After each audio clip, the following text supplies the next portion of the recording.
হাফিজ আব্দুল্লাহ নাগার সাহেব ইমাম হতুল্লাহ কেন্দ্রীয় জান্নাতি হুজুরকে ওনার গুরুত্বপূর্ণ নসিহত পেশ করার জন্য আহলে মাহফিলের পক্ষ থেকে অনুরোধ করা হচ্ছে।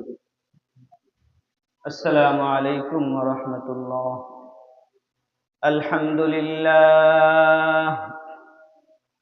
الحمد لله كفى وسلام على عباده الذين اصطفى.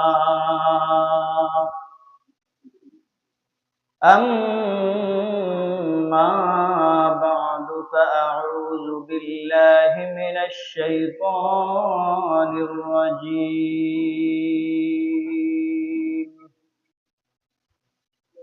بسم الله الرحمن الرحيم.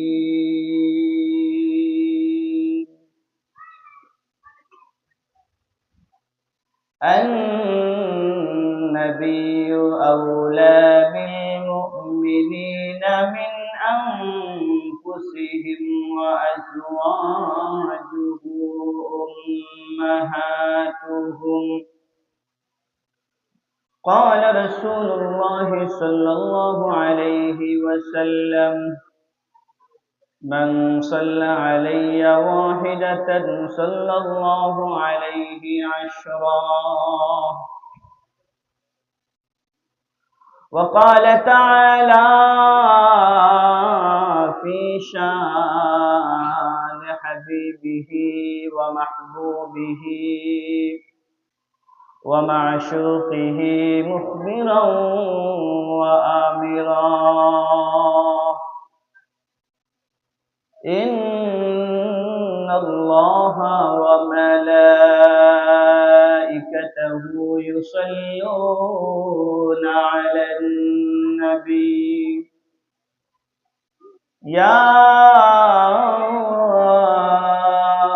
أيها الذين آمنوا صلوا عليه وسلموا تسليما. زبان খুলে দুরূদ শরীফ পড়ি।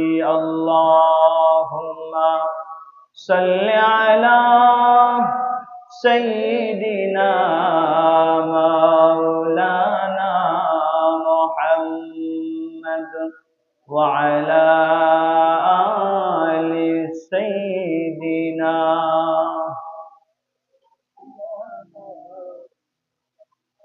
दिन की सूरज डूब रहा है, हम लोगों की सामने रोज महशर में क्या जवाब है मुस्तफा की सामने।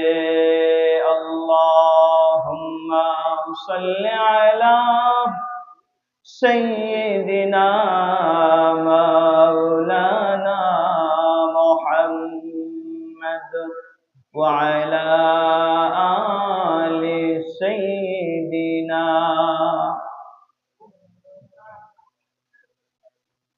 আমরা সবাই গুনাহগার গো,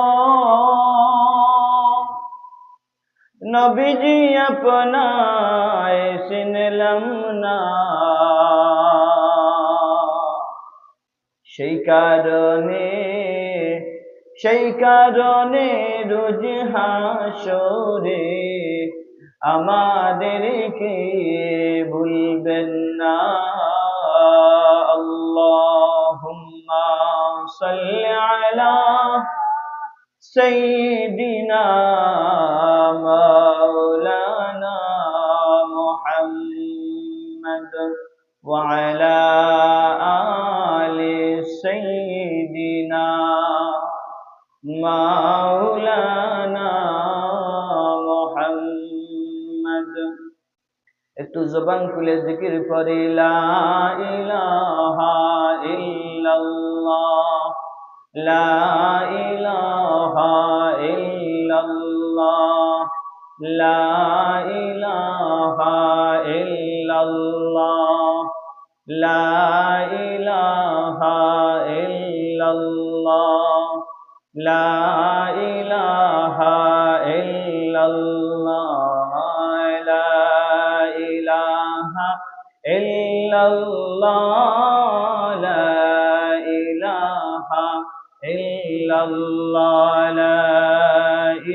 ইলাহা ইল্লাল্লাহু মুহাম্মাদুর রাসূলুল্লাহ সাল্লাল্লাহু আলাইহি ওয়াসাল্লাম।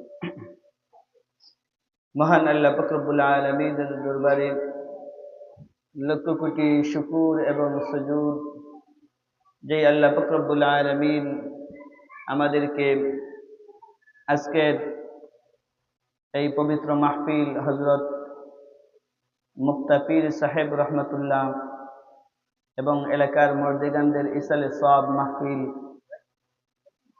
আজকের এই পবিত্র মাহফিলে যে আল্লাহ পাক রব্বুল আলামিন আমাদেরকে আসার বসার তৌফিক দান করেছেন, জান্নাতের বাগানে আমরা একবার আল্লাহর দরবারে কালিমাতুশ শুকুর আদায় করি। সবাই বলি আলহামদুলিল্লাহ। আকায়ে নামদার তাজদারে মদিনা হযরত মুহাম্মদুর রাসূলুল্লাহ সাল্লাল্লাহু আলাইহি ওয়াসাল্লামের খিদমতে লাখ কোটি দরুদ এবং সালামের হাদিয়া, যার আদর্শ আর মানবতার মধ্যে রয়েছে উভয় জাহানের কামিয়াবি আর সফলতা।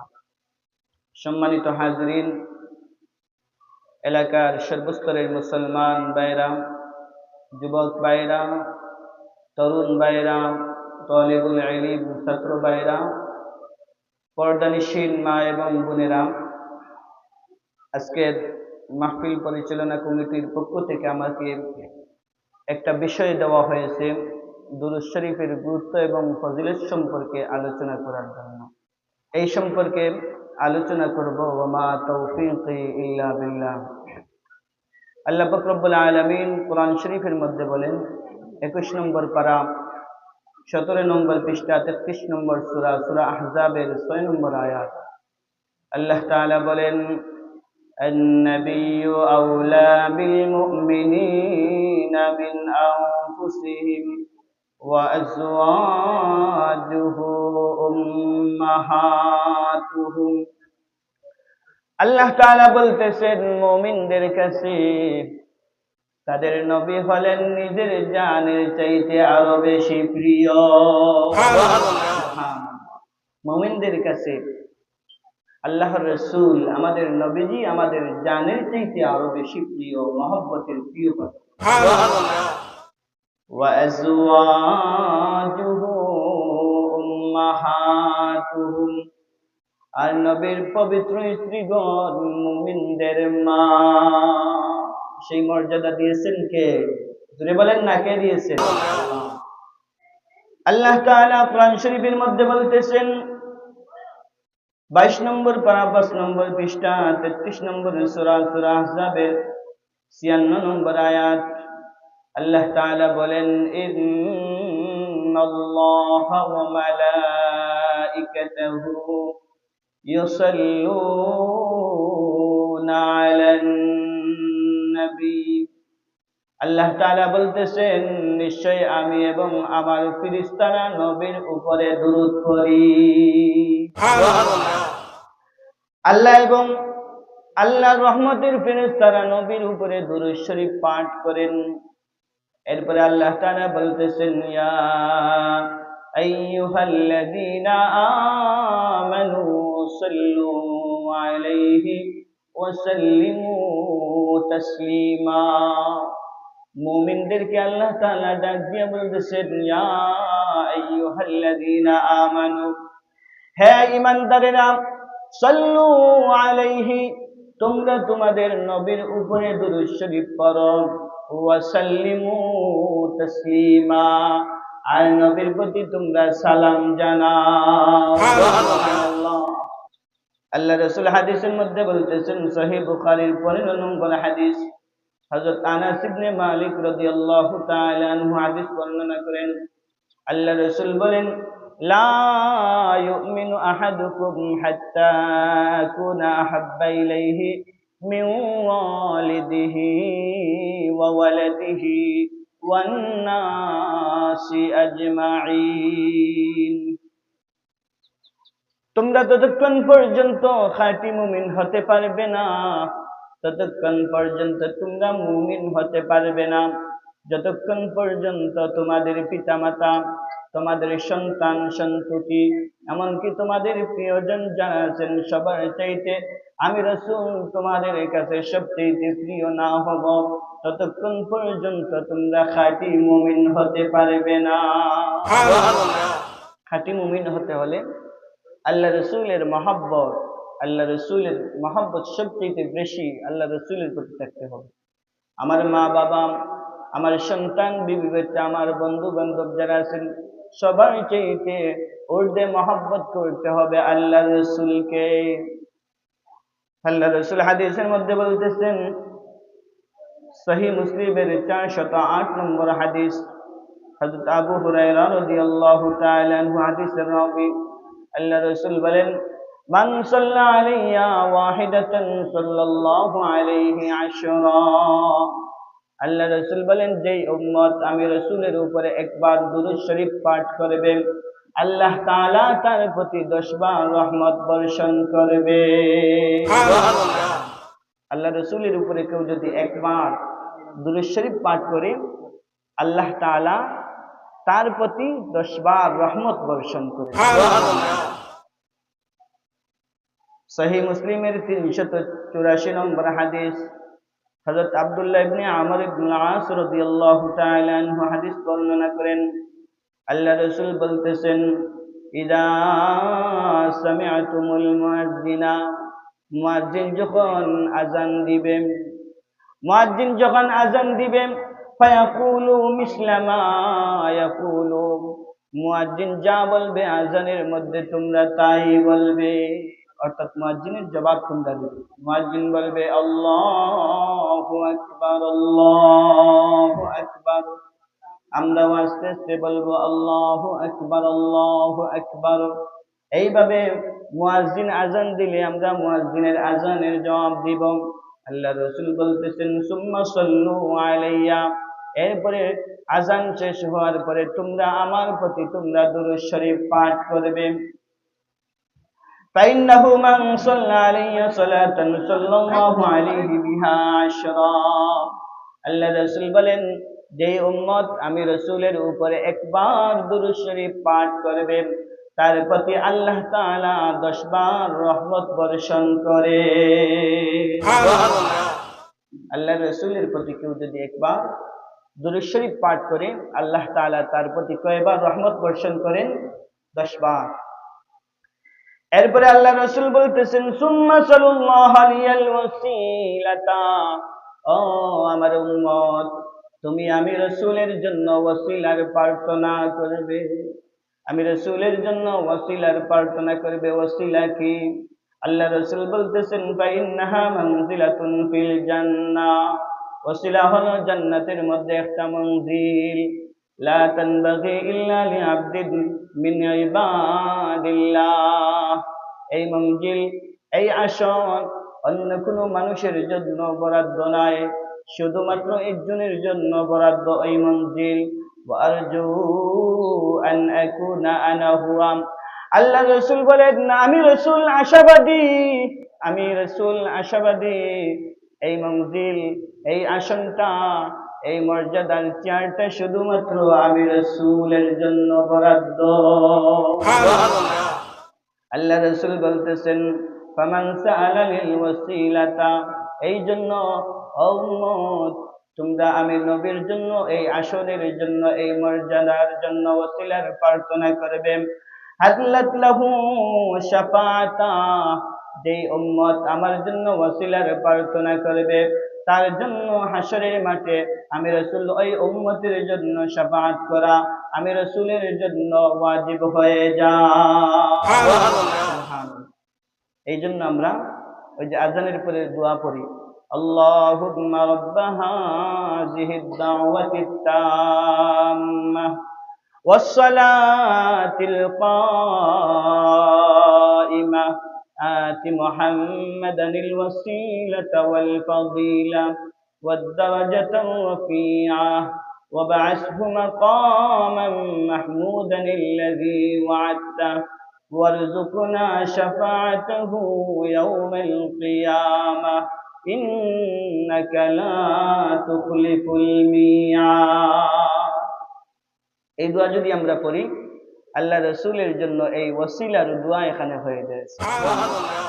যে উম্মত আল্লাহ রসুলের জন্য এই ওসিলার প্রার্থনা করবে, হাসরের মাঠে আল্লাহ রসুল আমাদের জন্য শাফাআত করবে। এই জন্য আপনি গুরুত্বের সহিত আজানের জবাব দিবেন। আজানের পরে আল্লাহ রসুলের উপরে একবার প্রথমে দুরূদ শরীফ পাঠ করবেন, তারপরে আজানের দোয়া।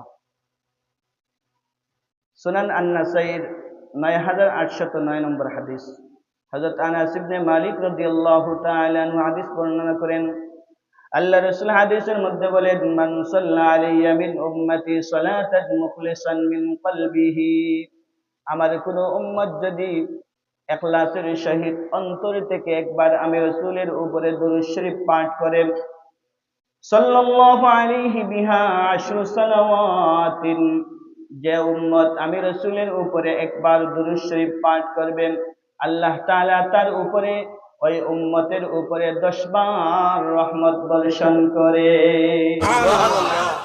আল্লাহ রাসূল বলতেছেন, ওয়া রাফাআহু বিহা আশরু দারাজাতিন, আর তার জন্য আখিরাতে 10টি দরওয়াজা বুলন্দ হয়ে যায়।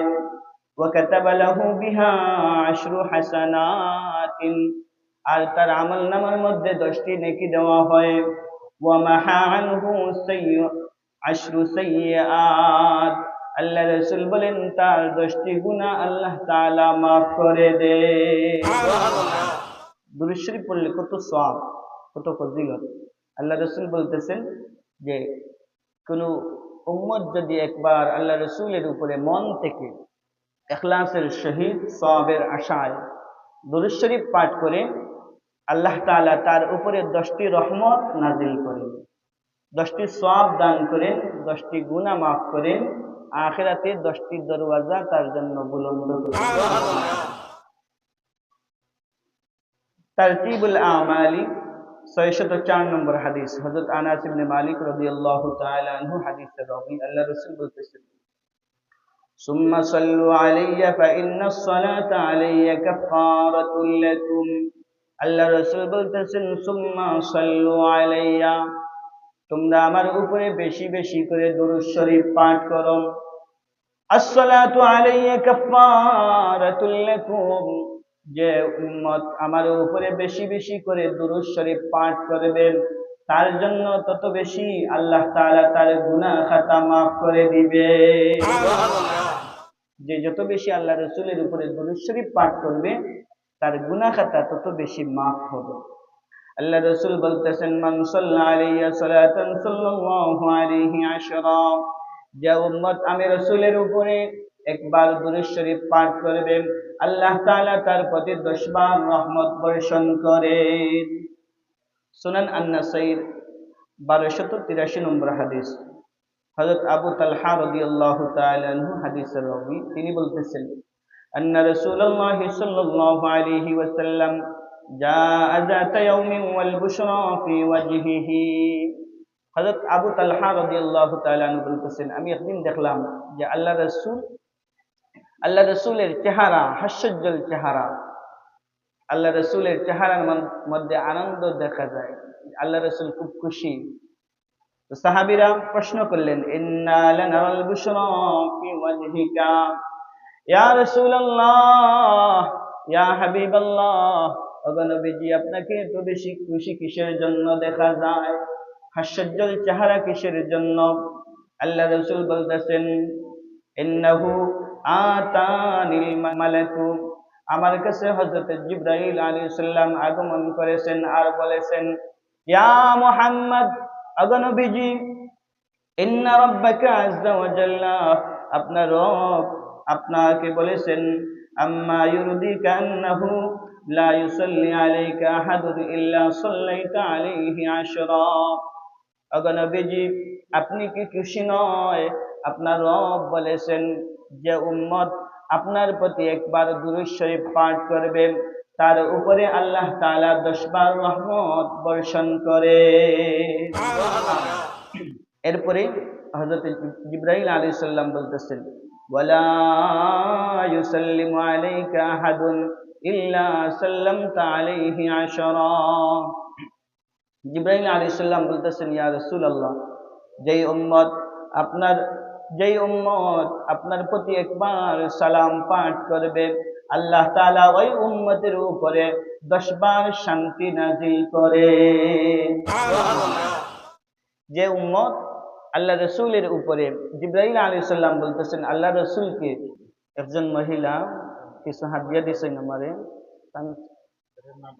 তার ছেলের নাম আব্দুর রহিম, আরো দুইজন, একজন আবরা দুয়া চাইছেন তার, এবং জিন্দা মুর্দার ইসালের সওয়াব উপলক্ষে, রুহের মাগফিরাত উপলক্ষে দুয়া চাইছেন আল্লাহ তাআলা যেন এই বান্দির হায়াতের মধ্যে বরকত দান করেন, তান আলে আওলাদ যারা আছেন প্রত্যেকের হায়াতের মধ্যে যেন বরকত দান করেন, মুর্দেগানদের কবরে কবরে যেন সওয়াব পৌঁছাইয়া দেন। সবাই বলি আমিন।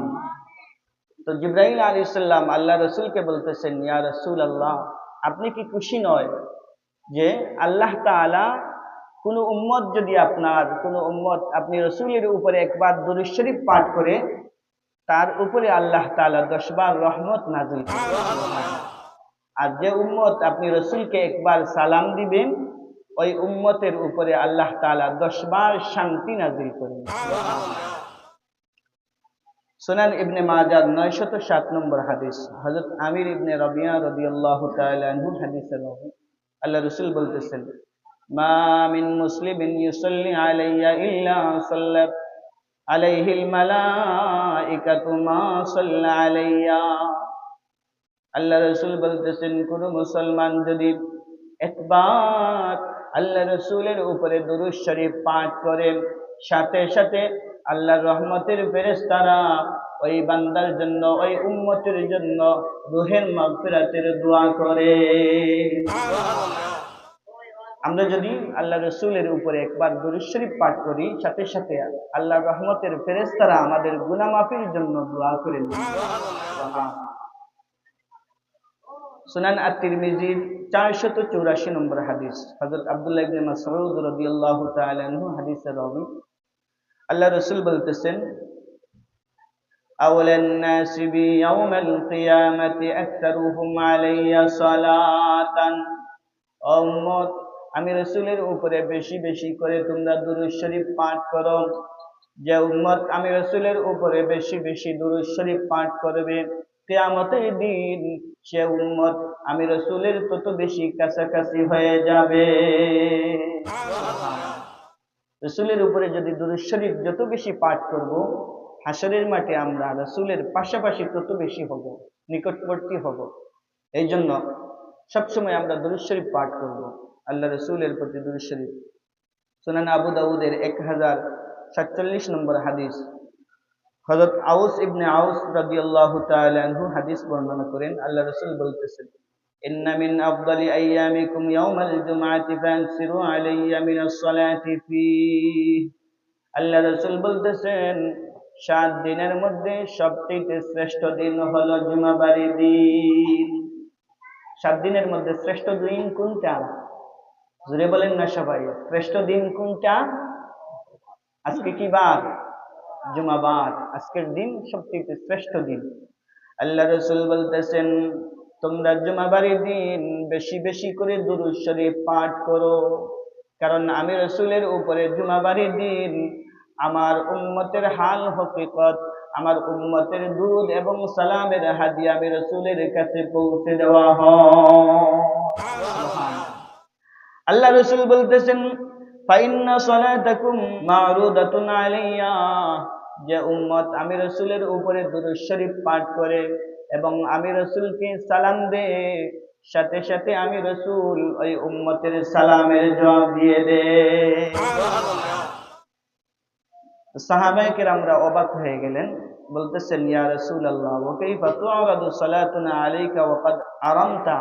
ইয়া রাসূলুল্লাহ, ইয়া হাবিবাল্লাহ, ওগো নবীজি, মৃত্যুর পরে আপনি তো মরে যাবেন, আপনি কবরে মুর্দা থাকবেন, জিন্দা নাই, আপনি মাটির সাথে পচে শেষ হয়ে যাবেন, আপনি আপনার উম্মতের সালামের জবাব কিভাবে দিবেন? সাহাবায়ে কেরামরা অবাক হয়ে গেছেন যে আপনি মৃত্যুর পরে আপনি তো মুর্দা হয়ে যাবেন, আপনি মাটির সাথে মিশে যাবেন, ইয়া রাসূলুল্লাহ, আপনি আপনার উম্মতের সালামের জবাব কিভাবে দিবেন? তো আল্লাহ রাসূল বলতেছেন বালি তাকালা ইন্নাল্লাহা হারামা আলাল আরদি আজসাদাল আম্বিয়া।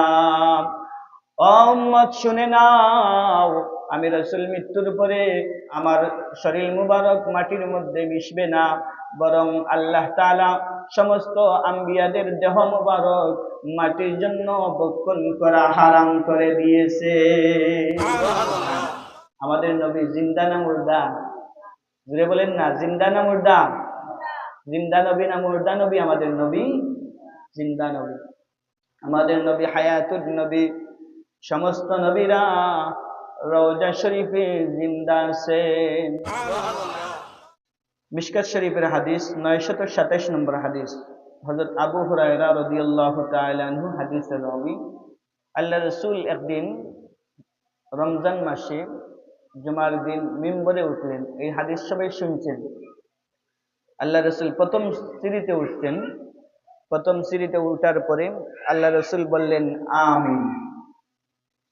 দ্বিতীয় সিঁড়িতে যখন উঠছেন বললেন আমিন। তৃতীয় সিঁড়িতে যখন পা রাখছেন তখন বললেন আমিন। সাহাবায়ে কেরাম অবাক হয়ে গেলেন যে কোনদিন আল্লাহ রাসূল এইভাবে আমিন আমিন বলেন না। আজকে প্রথম সিঁড়িতে পা রাখছেন বললেন আমিন, দ্বিতীয় সিঁড়িতে যখন পা রাখছেন তখনও বললেন আমিন, তৃতীয় সিঁড়িতে পা রাখছেন তখনও বললেন আমিন। সাহাবায়ে কেরামরা জিজ্ঞাসা করলেন ইয়া রাসূলুল্লাহ, তিনবার তিন সিঁড়িতে পা রাখলেন আর আমিন বললেন আমিন, এর হিকমত কি? আল্লাহ রাসূল বললেন যে আমি যখন প্রথম সিঁড়িতে পা রাখছি তখন জিবরাইল আলাইহিস সালাম আমার কানের মধ্যে আসিয়া একটা দোয়া করছেন, এই দোয়া শুনিয়া আমি আমিন বলেছি। সুবহানাল্লাহ। তো আল্লাহ রাসূল বলতেছেন প্রথম সিঁড়িতে যখন পা রাখছি জিবরাইল আলাইহিস সালাম আমার কানের মধ্যে আসিয়া বললেন রাদিবা আলফু রাজুলিন যুকিরতু ইনদাহু ফালাম ইউসাল্লি আলাইয়া। ওগো নবীজি, আপনার নাম যেই উম্মতের সামনে উচ্চারণ করা হয়, আপনার নাম শুনিয়া যেই উম্মত আপনার উপরে দুরূদ শরীফ পাঠ করে না, সে যেন লাঞ্ছিত হয়। রাসূল বললেন আমিন। আল্লাহ রাসূল প্রথম সিঁড়িতে পা রাখছেন আর জিবরাইল আলাইহিস সালাম কানের মধ্যে আসিয়া বললেন যে আপনার নাম কোন উম্মতের সামনে আপনার নাম উচ্চারণ হয় আর সাথে সাথে সাল্লাল্লাহু আলাইহি ওয়াসাল্লাম এই দুরূদ শরীফ পাঠ করে না, ওই উম্মত যেন ধ্বংস হয়, এই উম্মত যেন লাঞ্ছিত হয়। আল্লাহ রাসূল বলেছেন আমিন। দ্বিতীয় সিঁড়িতে যখন পা রাখছেন তো জিবরাইল আলাইহিস সালাম বললেন ইয়া রাসূলুল্লাহ, এই মহামন্বিত মাস রমজান শরীফ পাইল, যে উম্মত এই রমজান শরীফ পাইল, রমজান শরীফ পাওয়ার পরে রোজা রাখিয়া ইবাদত বন্দেগী করিয়া গুনাহ মাফ করাইতে পারল না, তার মতো হতভাগা দুনিয়ার জমিনও নাই, সেও লাঞ্ছিত হোক। আল্লাহ রাসূল বললেন আমিন। তৃতীয় সিঁড়িতে যখন পা রাখছেন তো আল্লাহ রাসূলের কানে কানে জিবরাইল আলাইহিস সালাম বলতেছেন ইয়া রাসূলুল্লাহ, যে উম্মত তার পিতামাতা পাইল আর পিতামাতার খেদমত করিয়া পিতামাতার মন জয় করে আল্লাহ তাআলার জান্নাত অর্জন করতে পারল না, তার মতো হতভাগা সন্তান দুনিয়ার জমিনও নাই, সেও লাঞ্ছিত হোক, ধ্বংস হোক। আল্লাহ রাসূল বলেছেন আমিন। এই জন্য আমরা আল্লাহ রাসূলের নাম কোন বৈঠকে প্রথম যখন আল্লাহ রাসূলের নাম উচ্চারণ হবে সাথে সাথে আমরা পড়ব সাল্লাল্লাহু আলাইহি ওয়াসাল্লাম। প্রথম যদি একবার পাঠ করি তাইলে এই ওয়াজিব এটা আমাদের উপর থেকে আদায় হয়ে যাবে।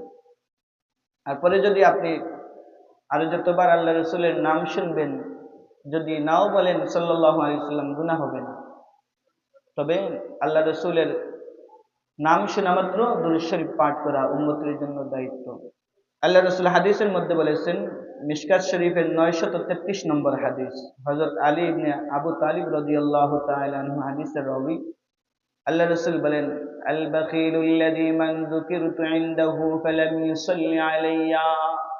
বাখিল ওই ব্যক্তি, কৃপণ ওই ব্যক্তি যার সামনে আমি রাসূলের নাম উচ্চারণ হয় কিন্তু আমি রাসূলের উপরে দুরূদ শরীফ পাঠ করে না, সে উম্মত, কৃপণ উম্মত।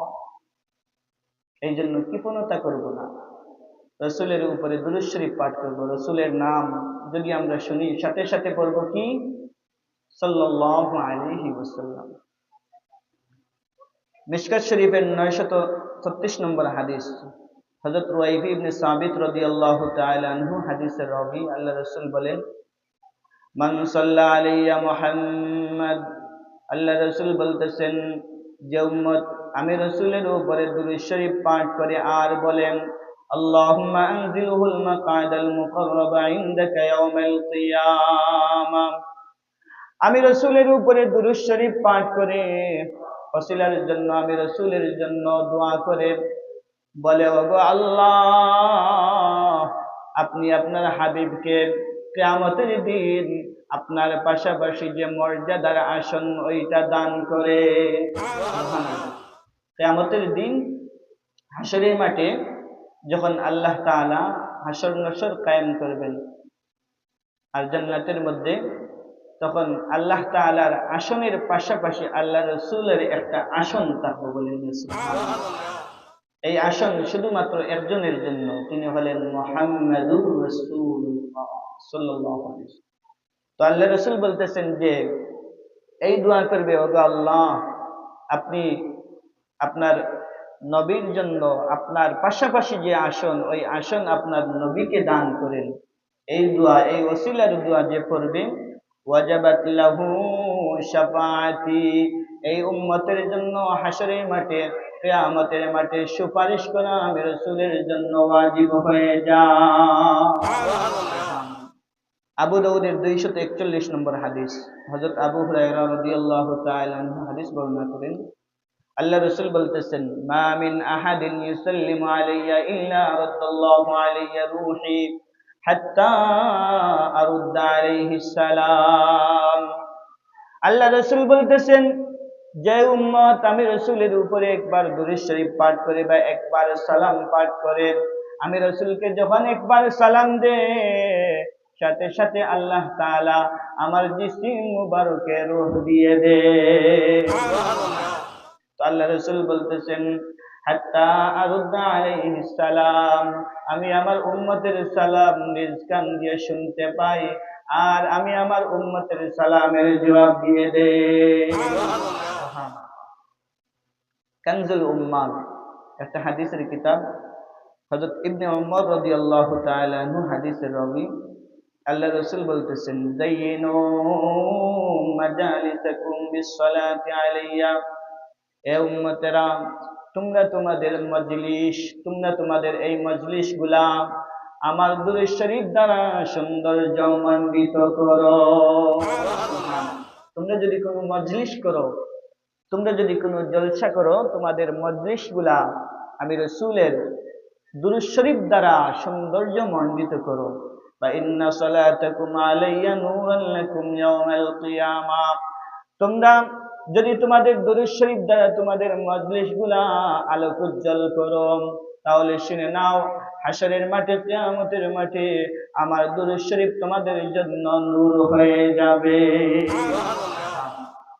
অন্য হাদিসে আল্লাহ রাসূল বলেছেন যে সিরাতে মুস্তাকিম, ফুলসিরাতের পুল, এই পুল পাড়ি দেওয়ার আলো হয়ে যাবে। রাসূলের উপরে দুরূদ শরীফের আমল, যে যত বেশি দুরূদ শরীফ পাঠ করবে, আল্লাহ রাসূলের শাফাআত, আল্লাহ রাসূলের সুপারিশ, আল্লাহ রাসূলের তত বেশি কাছে কাছে হবে ওই উম্মত। এই জন্য আমরা এই দুরূদ শরীফের আমল বেশি বেশি করে দুরূদ শরীফের আমল করব। আল্লামা জালালউদ্দিন রুমি রহমাতুল্লাহি আলাইহি, আল্লাহর একজন ওয়ালি ছিলেন, তিনি ওনার কিতাবের মধ্যে একটা ঘটনা আনছেন, দুরূদ শরীফের ঘটনা। তিনি একবার একটা হজ কাফেলার সাথে সফর করলেন, আল্লাহর খানায়ে কাবা হজ করবেন, খানায়ে কাবা, কাবা শরীফ তাওয়াফ করবেন, আল্লাহ রাসূলের রওজা শরীফ জিয়ারত করবেন। 10-12 জনের কাফেলার সাথে রওনা দিলেন। তো হজের পরে চলে গেলেন মদিনা শরীফে। মদিনা শরীফে যাওয়ার পরে ইচ্ছা করলেন 10-12 দিন, সপ্তাহ 10 দিন সেখানে থাকবেন হজ কাফেলা নিয়ে। তো আল্লামা জালালউদ্দিন রুমি রহমাতুল্লাহি আলাইহি বলতেছেন, প্রথম দিন আমরা আল্লাহ রাসূলের রওজা শরীফ জিয়ারতের পরে যখন রাত্রিবেলায় খানা খাইলাম, খানা খাওয়ার পরে অবশিষ্ট খাবারগুলা আমরা অবশিষ্ট খাবারগুলা ডাস্টবিনের মধ্যে নিক্ষেপ করলাম। আল্লামা জালালউদ্দিন রুমি রহমাতুল্লাহি আলাইহি বলতেছেন, এই অবশিষ্ট খাবার ডাস্টবিনের মধ্যে নিক্ষেপ করলাম, দেখলাম একটা পাগল ছেলে, পাগল যুবক ওই ডাস্টবিন থেকে ওই জুটা খাবার গুলা নিয়ে খাইতেছে। আল্লামা জালালউদ্দিন রুমি রহমাতুল্লাহি আলাইহি অবাক হয়ে গেল যে এই যুবক পোশাক গুলা কালো বিশ্রী, মনে হয় এই যুবক পাগল, তার কোনো কেউ নাই। আল্লামা জালালউদ্দিন রুমি রহমাতুল্লাহি আলাইহি চলে গেলেন। পরের দিন আবার যখন রাত্রিবেলায় খাবার খাইলেন, আবার দুটা খাবার যখন ডাস্টবিনের ভিতরে নিক্ষেপ করলেন, দেখলেন ওই আগের দিনের ওই পাগল ছেলেটা, পাগল যুবকটা ওই ডাস্টবিনের ময়লা খাবার গুলা আবার হাতে নিয়ে খাইতেছে। তো জালালউদ্দিন রুমি রহমাতুল্লাহি আলাইহি অবাক হয়ে গেলেন। এই পাগল ছেলেটা দুটা খাবার গুলা হাতে নিয়ে খাইয়া খাইয়া চলে গেল। তৃতীয় দিন আবার রাত্রিবেলা যখন খাবার খাইলেন, দুটা খাবার যখন ডাস্টবিনের ভিতরে নিক্ষেপ করলেন, দেখলেন ওই ওই ছেলেটা আবার এই ডাস্টবিন থেকে ওই দুটা খাবার গুলা খাইতেছে। তো এই দিন আবার জালালউদ্দিন রুমি রহমতুল্লাহ আলাইহি আর লেট করলেন না, সাথে সাথে জিজ্ঞাসা করলেন, যুবক তোমার নাম কি, তোমার পরিচয় কি, তোমার বাড়ি কোথায়? সে বলে, বিনদেশে আমার বাড়ি, আমার কেউ নাই, আমার মা বাবা নাই, আমার বিবি বাচ্চা কেউ নাই, আমি আল্লাহ রসুলের মহব্বতে আমি মদিনা শরীফে আছি, দীর্ঘদিন ধরে মদিনা শরীফে থাকি, আমার কেউ নাই, কোনো কাজকর্ম পাইলে কাজকর্ম করিয়া খাবার খাই, কিন্তু দীর্ঘদিন হয়ে গেছে কোনো খাবার খাই না, এই জন্য এই দুটা খাবার গুলো আমি খাইতেছি। জালালউদ্দিন রুমি রহমতুল্লাহ আলাইহি বললেন, আমরা তো আরো 5-6 দিন থাকবো মদিনা শরীফে, তুমি অমুক অমুক সময়ে আমাদের কাছে আসো, অমুক জায়গায়, আমরা যখন খানা খাইব তুমি আমাদের সাথে খানা খাইবে। তো প্রতিদিন টাইম মতো এই যুবক আল্লাহর বান্দা, আল্লাহ রসুলের আশিক প্রতিদিন আসতো। তো শেষের দিন আল্লামা জালালউদ্দিন রুমি রহমতুল্লাহি আলাইহি যখন চলে যাইবেন ওনার দেশে, তো এই যুবককে বলতেছেন, ও আল্লাহর বান্দা, ও আল্লাহর আশিক, তোমাকে আমরা রাখিয়া এই মদিনা শহরে রাখি আমি চলে যাইব, আমার তো মন চায় না, আমি চাই যে তোমাকে নিয়ে আমার বাড়িতে তোমাকে নিই। তুমি যদি আমার বাড়িতে যাও, তোমাকে জায়গা জমি দেওয়া হবে, তোমাকে তোমার জন্য একজন স্ত্রীর ব্যবস্থা করে দেওয়া হইবে। এইভাবে তিনি বললেন, তুমি যদি আমাদের সাথে আসো, তোমার জন্য জায়গা জমির আমরা ব্যবস্থা করব, তুমি তোমার স্বাভাবিক জীবন তুমি চালাইবে। তো এই যুবক বলতেছে, ও আল্লাহর ওলি আল্লামা জালালউদ্দিন রুমি রহমাতুল্লাহি আলাইহি, আপনি যেই কথা বলতেছেন, আমারও দেশ আছে, আমারও বাড়িঘর আছে, আমি চাইলে বিয়ে শাদী করতাম পারি, কিন্তু আমি আল্লাহ রসুলের মহব্বতে দীর্ঘদিন ধরে মদিনা শরীফের এই মদিনা শরীফের মধ্যে পাগলের বেশে আছি। ও আল্লাহর ওলি, আমি দীর্ঘদিন ধরে এই মদিনা শরীফের মধ্যে আছি, আমি পারবো না আপনার সাথে যেতে। আল্লামা জালালউদ্দিন রুমি রহমতুল্লাহি আলাইহি বলতেছেন, তাহলে তুমি যে দীর্ঘদিন ধরিয়া না খাইয়া ক্ষুধার জ্বালা নিয়ে তুমি পাগলের মতো এই দুটা খাবার গুলা খাও, আমাদের তো মনে বড় কষ্ট লাগে। ওই যুবক বলে, ও আল্লাহর ওলি, আমি যখন দীর্ঘদিন ধরে, একদিন নয়, 2 দিন নয়, এমন হয় 3 দিন পর্যন্ত আমার পেটের মধ্যে খাবার ঢুকে না, খাবার যায় না, এই ক্ষুধার জ্বালা নিয়ে যখন আমি আল্লাহ রসুলের রওজা শরীফের সামনে যাই,